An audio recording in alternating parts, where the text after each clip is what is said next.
Gene Shalit, Leonard Maltin, and Roger Ebert. All three are respected film critics. You know what else they have in common? They are all heathens. Howdy, I'm Reverend Carlton Brimley, and did you know that Roger Ebert once gave his thumb up to a movie in which Nicolas Cage uses the D word on 17 separate occasions? You tell me something.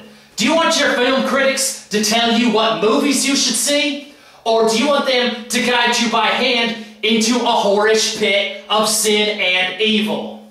Let me tell you something.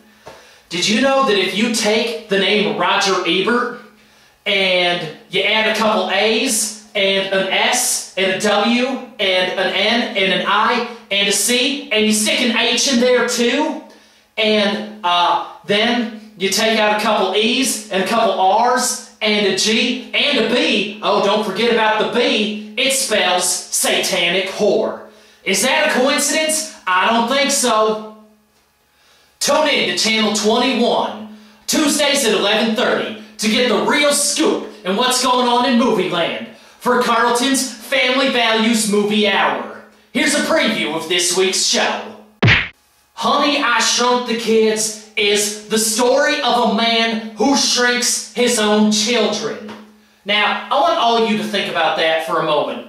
He shrinks his own flesh and blood, leaving them to fend for themselves in a whole backyard that's just chock full of giant ants and piles of dog feces that can only be described as mountainous.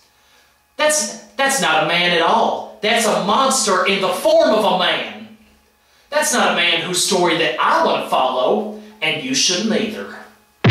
Dr. Strangelove.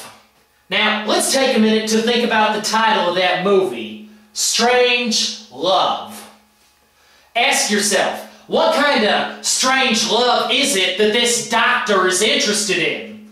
There could be no limits to the kinkiness of his carnal interactions. For all we know, he could be doing something as sick and depraved and immoral as having missionary intercourse with his wife, with the lights on.